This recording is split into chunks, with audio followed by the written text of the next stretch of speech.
இந்த ப்ரொமோஷனுக்கு கூட ஹீரோ வரல, ஹீரோயின் வரல. டப்பிங் பேசுறதுக்கு முன்னால பணம் வேணும்னா உனக்கு ஏதாவது அசிங்கமா இல்லை, உன் மேல உனக்கு நம்பிக்கை இல்லை, பணம் வியாபாரம் ஆகல.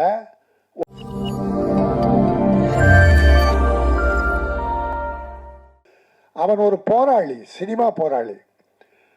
என் சிஷ்யன் சொல்லலாம், நான் ஒரு போராளி.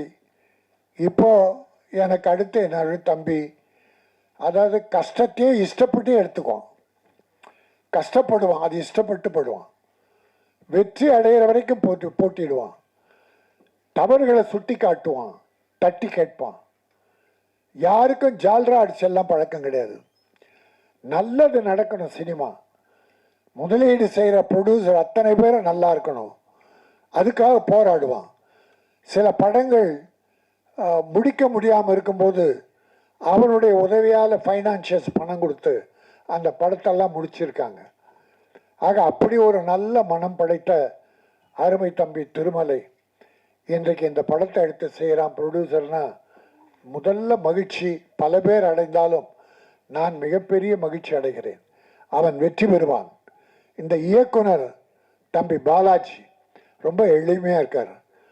இந்த எளிமையே உங்களை வரவேற்கும், வாழ்த்தும். காதலிக்க நேரமில்லைன்னு ஒரு படம், அற்புதமான படம், காதல் கலந்த காமெடி படம். அப்படி ஒரு படமாக இது அமையணும், அமையும், மக்கள் ஏற்றுக்கொள்வார்கள். தம்பி திருமலை தன்னுடைய ஆதங்கத்தை வெளிப்படுத்தினான், வருத்தத்தை வெளிப்படுத்தினான். இந்த ப்ரொமோஷனுக்கு கூட ஹீரோ வரல, ஹீரோயின் வரல, வரணும். செல்லுமணி சில விஷயங்கள்லாம் சொன்னார். இந்த திட்டம்லாம் நாங்கள் போடுறோம் சார், இதெல்லாம் போடுறோம் சார், படம் எடுக்கும் போது எல்லாம் போடாமல் எடுப்போமா? ஆனால் அதை பிரேக் பண்ணுறவன் ஹீரோ, ஹீரோயினி, மற்ற சிலர் எல்லாத்தையும் பிரேக் பண்ணிடுவாங்க. டப்பிங் பேசுறதுக்கு முன்னால் பணம் வேணும்னா உனக்கு ஏதாவது அசிங்கமா இல்லை, உன் மேலே உனக்கு நம்பிக்கை இல்லை, படம் வியாபாரம் ஆகலை, உன்னை வச்சு நாங்கள் படம் எடுக்கிறோம், வட்டிக்கு வாங்குகிறோம், கஷ்டப்படுறோம். இப்போ பாருங்கள், 4 வருஷம் 5 வருஷம் படம், இந்த படம் முடியும்னா அப்போ என்ன கஷ்டம் இருக்கணும்? பொருளாதார கஷ்டம்தான் இருக்கணும். அதை கடைசியாக மகேந்திரகுமார்ஜி உதவியால் தம்பி திருமலை ஏற்பாடு பண்ணி இந்த படத்தை முடிச்சிருக்கான். அப்போ ஹீரோவா நீ கொண்டாந்த பணத்தை கொடுத்த, என் முதல் படம் கதாநாயகன், இந்த படம் எப்படியும் வரணும், இந்தாங்க இந்த பணத்தை வச்சு படம் பண்ணுங்கன்னு சரத்குமார் பண்ணியிருக்கார். அப்படி ஜெய்சங்கர்னு ஒரு ஹீரோ, அவர் எத்தனை ப்ரொடியூசர் வாழ வச்சிருக்கார். ரிலீஸுக்கெல்லாம் அவங்க உதவி பண்ணுவாங்க. பட் ஒரு ப்ரொமோஷனுக்கே வரலன்னா ப்ரொடியூசர்ஸ் அவ்வளோ பெரிய அடிமைகளா? உனக்கு என்ன அவ்வளோ பிஸி ஆகிட்ட? எல்லாருக்கும் சொல்கிறேன், தலை கனம் மட்டும் இருக்கக்கூடாது. தலை கனம் கொஞ்ச நாள் நிமிரும், உன்னை தாழ்த்தி விடும். தலை கனிச்சுன்னா தலை தாழ்ந்து விடும். ஆகவே தலை கனம் இருக்கக்கூடாது யாராக இருந்தாலும். வளர்ச்சியும் போது நெற்பயிரை உதாரணம் சொல்லுவாங்க. நெற்பயிர் கதிர் விடுறதுக்கு முன்னால நெல் நிமிர்ந்து நிற்குமா? கதிர் விடுகிற போது அந்த நெற்பயிர் தலை தாழ்ந்து இருக்குமா? அது அறிவின் முதிர்ச்சி. அது போல வளர, புகழ் வளர வளர அமைதியும் தன்னடக்கம் இருந்தா நீ மேலும் உயர்வாய். அடுத்தவங்க வைத்தறித்தலுக்கு சாபத்துக்கு மட்டும் ஆளாகாதீங்க யாரா இருந்தாலும். ஆனால் நான் இவ்வளோ சொன்னாலும் என் தயாரிப்பாளர் மேலே தான் நான் குறைப்பட்டுக்குவேன், வேற எவனை பற்றியும் நான் குறைப்பட மாட்டேன்.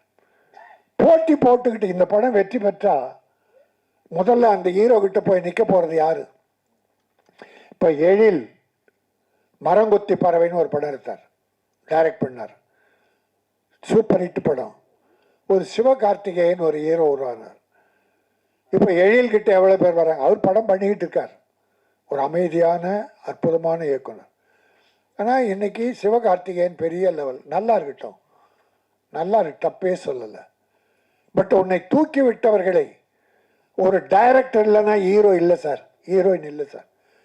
டைரக்டர் அத்தனையும் தன் மூளையில் வச்சுக்கிட்டு எந்த அளவு சிரிக்கணும், எந்த அளவு கோவப்படணும், என்பதெல்லாம் அவர் சொல்றதை தான் அந்த ஹீரோ செய்யணும். அளவுக்கு மீறி டைரக்டர் மாரி பண்ண முடியாது. அப்போ ஒரு ஹீரோயினை உருவாக்குவது டைரக்டர். அந்த டைரக்டருக்கு மரியாதை இல்லைன்னா நீ என்ன வாழ போற? அது மட்டும் இல்லை, என் ப்ரொடியூசர் மேலனா ஒரு ஹீரோயினை இந்தியில் தேடி கொண்டாந்து போடுறாங்க சார், தமிழில் கிடைக்கலன்னு. அந்த ஹீரோயினி கால் ஷீட்டு கொடுக்குறதே கஷ்டம். கொடுத்தா பாம்பேயிலேருந்து வரணும். பாம்பேயில் ஃப்ளைட்டை வீட்டிலேருந்து ஏரோட்ரம் வர வரைக்கும் அந்த பவுன்சர் அங்கே 4 பவுன்சர் இந்தியில் பாம்பேயில் வீட்டிலேருந்து அவங்க ஏர்போர்ட் வர்ற வரைக்கும் 4 பவுன்சர். ஏர்போர்ட் ஏறின உடனே சென்னையில் 4 பவுன்சர் கொண்டாந்து விடணும். இன்னும் அவ்வளோ பெரிய தீவிரவாதியா நீ? இத்தனை ஹீரோக்களும் பவுன்சர்ஸ் வச்சுக்கிறாங்க. சில டைரக்டர்கள் அவங்களுக்கு பவுன்சர்ஸ். அவ்வளோ கேடு கட்டவனா பயங்கரவாதியா? உன்னை கொலை பண்ணுறதுக்கு ஆளுங்க சுற்றிக்கிட்டா இருக்கு. எதுக்கு பவுன்சர்ஸை குறை சொல்ல? பவுன்சர்ஸுக்கு வேஷம் கொடுங்க, வேலை கொடுங்க, அந்த தம்பிகள் நல்லா இருக்கட்டும். ஆனால் கேரவான்லேருந்து ஹீரோ போவாராம், 6 பவுன்சர் கூடவே போவாங்களாம். ஷூட்டிங் ஒரு 100 மீட்டரில் நடக்கும். அந்த 100 மீட்டர் வரைக்கும் ஹீரோ விட்டுட்டு அங்கேயே உட்காந்துட்டு இருக்கணும். பிறகு அந்த பவுன்சர் ஹீரோ ஷார்ட் முடிஞ்சு கேரவன் வருவார். அந்த பவுன்சர்ஸ் வந்து கேரவனில் உட்கார வைக்கணும். என்னங்கடா இது அக்கிரமமாக இருக்குது? அவ்வளோ பெரிய தீவிரவாதிகளை நீங்கள் உங்களை சொல்கிறதுக்கு ஆள் தேடிக்கிட்டு இருக்காங்க. ஆக ரொம்ப வேதனையான விஷயம். இதை செய்வது யார்? நம்மளோட ப்ரொடியூசர். நான் அவங்கள குறை சொல்ல மாட்டேன். எனக்கு வேணாம், அந்த ஹீரோ வேணாம் என்று சொல்ல தைரியம் இல்லையே. அவங்களால எத்தனை கோடி சம்பாதிக்க போகிறீங்க? படுற வேதனை அவ்வளோ பெரிய வேதனை. ஆகவே சில கஷ்டங்கள் ப்ரொடியூசர்ஸுக்கு பலர் செயற்கையாக கொடுக்குறாங்க. இதற்கு தயாரிப்பாளர் சங்கம்தான் ஒரு முடிவு எடுக்கணும். திருமலை இங்கே கத்தி பிரயோஜனம் கிடையாது. தயாரிப்பாளர் சங்கம் ஒற்றுமையாக இருக்கணும். ஆந்திரா பிரமாதமாக இருக்கு. ஆந்திரா ப்ரொடியூசர் கவுன்சிலை மீறி யாராலும் ஒன்றும் பண்ண முடியாது. கேரளா பவர்ஃபுல் ப்ரொடியூசர் கவுன்சில் சொல்கிறதா நடக்கும். கர்நாடகாவும் அப்படிதான். நான் ஒரே ஒரு உதாரணம் சொல்லி முடிக்கிறேன். ஆந்திராவில் ஒரு வில்லனுக்கும் ஒரு ஹீரோயினுக்கும் ரெட்டு போட்டாங்க. ஒரு ப்ரொடியூசருக்கு டேட்டு கொடுத்து அந்த படத்தில் ஆக்ட் பண்ணாமல் அவரை விட்டுட்டு இன்னொரு படம் பெரிய ப்ரொடியூசர் டைரக்டர் படத்துக்கு போயிட்டாங்க. அந்த ப்ரொடியூசர் கம்ப்ளைண்ட் பண்ணார், என் படத்துக்கு தேதி கொடுத்துட்டு அந்த வில்லனும் ஹீரோயினையும் வரலன்னு. ப்ரொடியூசர் கவுன்சில் அவங்கள ரெட்டு போட்டுச்சு ஆந்திராவில். 1 மாதம் படம் நடிக்கலை, யாருமே கூப்பிடல. பிறகு 5 ரூபாய் 5 லட்சம் ஃபைன் பண்ணி அந்த வில்லனும் ஹீரோயினும் பணம் கட்டின பிறகு ரிலீஸ் பண்ணாங்க, நடிக்க ஆரம்பித்தாங்க. யாரும் இல்லை, பிரகாஷ் ராஜ் என்கிற வில்லன், சிம்ரன் என்கிற ஹீரோயின். அப்போ அந்த பவர் எங்கே போச்சு உங்களுக்கு? நம்முடைய வேலை செய்பவர்கள் அவங்ககிட்ட நம்ம அடிமையாக இருக்க முடியாது. அந்த கட்ஸ் நம்ம ப்ரொடியூசருக்கு வேணும். அந்த கட்ஸை கொடுக்க வேண்டியது ப்ரொடியூசர் கவுன்சில். இப்போ செல்லுமணி சொன்ன மாதிரி சரியாக வரலையா, பெப்சி கிட்ட சொல்லி ஒத்துழைமை கொண்டு வாங்க. ஒரு ஹீரோ போடாத, கிட்ட போகாத, எந்த ப்ரொடியூசரும் போகாத. 3 மாதம் முகம் வளர்ச்சி ஆகட்டும், மேக்கப் போடாமல் இருக்கட்டும், அப்புறம் அழ போகிறாங்க பாரு, வந்து வேஷம் கேட்பாங்க. ஆக எந்த முறையில் தனிப்பட்ட முறையில் நான் யாரும் சொல்லலை. என் ப்ரொடியூசரை வேதனைப்படுத்திய எந்த ஹீரோ ஆனாலும் அவரை நான் வன்மையாக கண்டிக்கிறேன். இந்த எனக்கு தொழில் ரொமான்ஸ் மிகப்பெரிய வெற்றி பெறும். மிகச்சிறந்த நகைச்சுவை காதல் கதை. அந்த படத்தை தமிழக மக்கள் மட்டுமல்ல, சினிமா பார்க்கிற அத்தனை பேரும் ஏற்பார்கள். அதன் மூலமாக ஒரு கதாநாயகன் மிகப்பெரிய வெற்றி பெறுவார். ஹீரோ ஓடுறாங்க. இப்போ அந்த ஹீரோ ப்ரொமோஷனுக்கு வந்திருந்தா இந்த டிவி, நம்ம கேமராக்கள் எல்லாமே அவங்ககிட்ட தான் இருந்திருக்கும். எங்கேயும் ப்ரொமோஷன் அவங்களுக்கு தான். ப்ரொடியூசர் யாருன்னா எடுப்பாங்க, டைரக்டர் யாருன்னா ஃபோட்டோ எடுப்பாங்க, கிட்டச்சாக மாட்டாங்க. ஒரு ப்ரொடியூசர் போய் சார் டைம் ஆச்சு வாங்க வாங்க நீரவை கூப்பிட்டா ஒரு கேமரா சார் கொஞ்சம் தள்ளி நில்லுங்க, ப்ரொடியூசரை தள்ளி நில்லுங்கன்ட்டு கேமரா ஹீரோ எடுக்கிறான், ஹீரோயின் எடுக்கிறான். அப்போ இங்கேயும் பவர் யாருக்கு? உங்களுக்கு தான். உங்களுக்கு தான் ப்ரொமோஷன். நன்றி மறக்காதீர்கள். என் நன்றி கொன்றார்க்கும் உய்யுண்டாம் உய்வில்லை, செய் நன்றி கொன்ற மகருக்கு என்று வள்ளுவன் சொன்னான்.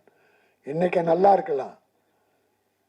ஒரு வாழை மரம், ஒரு தேக்கு மரம், ரெண்டுத்துக்கும் ஒரு வாதம் வந்தது. வாழை மரம் தேக்கு மரம் வாழை மரத்தை கிண்டல் பண்ணி, நீ ரொம்ப ஷார்ட்டாக இருக்க, நீ விலை கம்மி, நான் தான் உயரமாக வளர்றேன், என்னுடைய மதிப்பு அதிகம், நான் பணக்காரன் வீட்டிலெல்லாம் வீடுகளில் நிறைச்சி அழகுபடுத்துகிறேன் அப்படின்னுச்சு. வாழை மரம் சொல்லிச்சு, நீ வெட்டின பிறகு தான் நீ அழகு. உன்னை அறுத்து மரம் வளர்ந்த பிறகு தேக்கு மரத்தை அறுத்து பீரோ செய்கிறானோ என்ன பண்ணுறானோ பொருள் அழகிய பொருள். ஆனால் வாழை மரம் வாழுகிற காலத்திலேயே வளருகிற காலத்திலேயே வாழைக்காயாக, வாழைப்பழமாக, வாழை இலையாக, தண்டாக, நாராக அத்தனை பொருளையும் வாழுகிற காலத்திலேயே மக்களுக்கு கொடுப்பது அதுதான் சிறந்தது. அது மட்டுமல்ல, அது காலம் முடியும் போது 4 வாழை கன்றுகளை விட்டு விட்டு செல்லும். இந்த மக்களுக்காக 4 வாழை கன்றுகளை விட்டு விட்டு அது அழியும். அதை கல்யாண வீட்டில் மாட்டி வைப்பாங்க, கல்யாண வீடு அலங்கரிக்க. அப்படி வாழுகிற காலத்தில் அடுத்தவர்களுக்கு உதவியாக இருக்க வேண்டும். நீ வளர்ந்து பட்டு யாருக்கும் உபயோகமாக இருந்து புரோஜனில் மனிதனே கிடையாது. ஆகவே இந்த எனக்கு தொழில் ரொமான்ஸ் மிகப்பெரிய வெற்றி பெற வாழ்த்துகிறேன். நன்றி, வணக்கம்.